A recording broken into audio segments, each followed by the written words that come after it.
All right, in this lesson, we're going to talk about one of the three depreciation methods that we introduced to you in the last lesson, and that is going to be the straight line method. So let's get started by understanding what a method is and what the straight line method is all about. So what is a method? So a method is basically a process to allocating the cost of the asset that we capitalized in the last few lessons. So we've got this capitalized cost, and we need a method or a process to allocating that cost over its useful life. Now, companies can use any process as long as it makes sense and it's systematic in its approach, as long as they allocate the cost over its useful life and not wheelie-dealy making up numbers. So there must be some type of method or process, but companies are free to choose the method that they would like to use.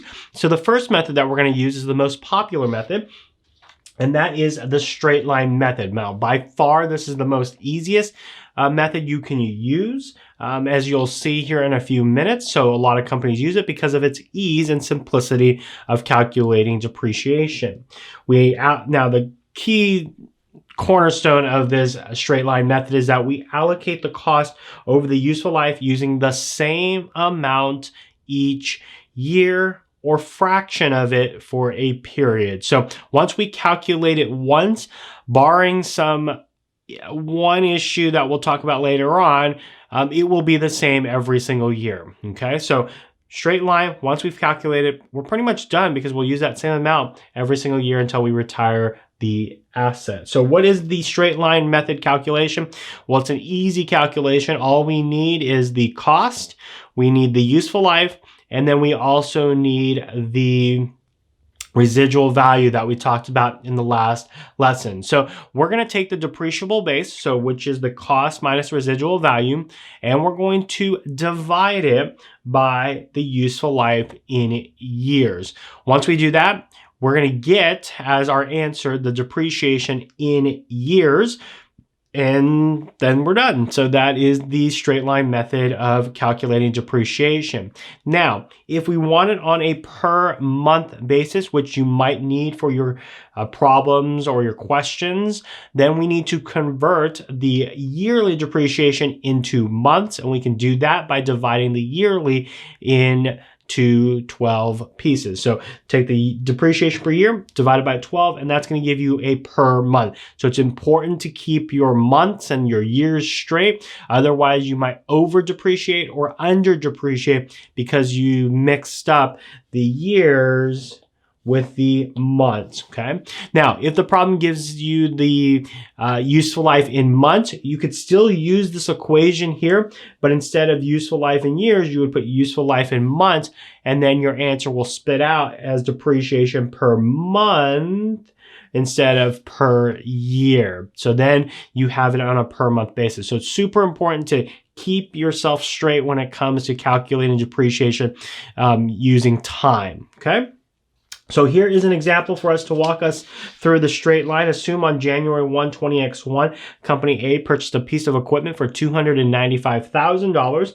The company is expected to use the equipment for 10 years and then dispose of it by selling it in the secondary market for $55,000. What is the depreciation per year? Below, we have the straight line method calculation. So let's go ahead and start plugging things in. We have a cost of $295,000. We have residual value of $55,000. That's going to give us a depreciable base or depreciable cost. We'll divide that by 10 years. So 295 minus 55 gets us $240,000. We're going to depreciate that over its useful life of 10 years. So 240 divided by 10 gives us a depreciation per year of $24,000. So every single year, we are going to depreciate $24,000. Now, what does it look like over a 10-year period? I've got a chart here that we can walk ourselves through here. So in that first year, we're going to have a depreciation expense of $24,000.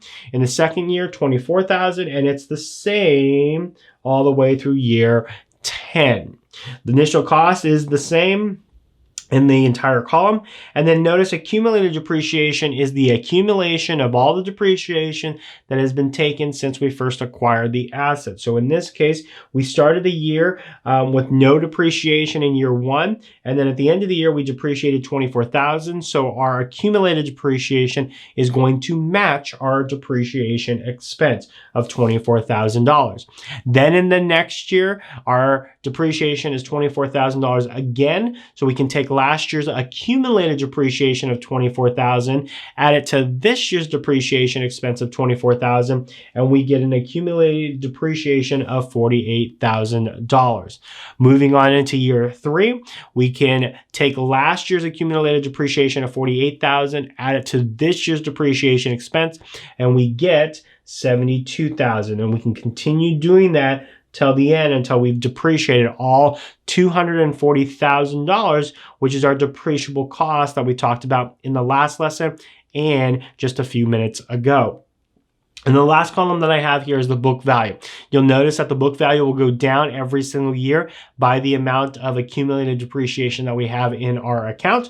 So if you notice here in year one, our accumulated depreciation was $24,000, and our initial cost was $295. So $295 minus $24,000 is $271. So to get to the book value, we take the cost minus accumulated depreciation. At the very end in year 10, we have $295,000 minus $240, which is the accumulated depreciation through year 10. And notice that our book value is $55,000.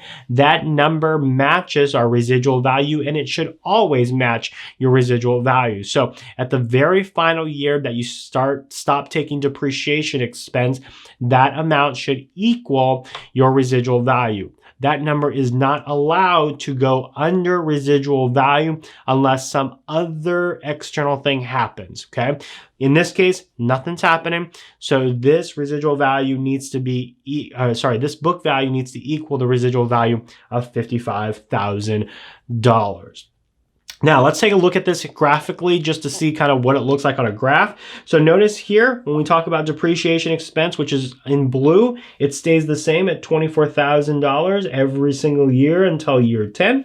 But then our accumulated depreciation goes up in a constant here, going from 24 to 48 and on. So it's a straight line. So it's a very constant line as we are going up. So that's a graphical look at how depreciation and accumulated depreciation looks together. So that is a look at the straight line method of depreciation, a very simple calculation, which is why a lot of companies love to use the straight line, because it's simple, it's easy to use, easy to understand, and can be implemented pretty quickly without doing some advanced calculations. And then using the same amount every single year ensures that we have a consistency over that amount every single year until we dispose of or stop taking depreciation on the asset. So hope you enjoyed this lesson on straight line method, and we'll see you in the next video. Hey guys, if you like this video, make sure you press the like button below. And if you're looking for worksheets that go along with all of these lessons, head over to my website at patrickleemsa.com or clicking the link in the far right. And I've got your next lesson right over here. So just click that link and I'll take you to that video. So until then, we'll see you in the next lesson.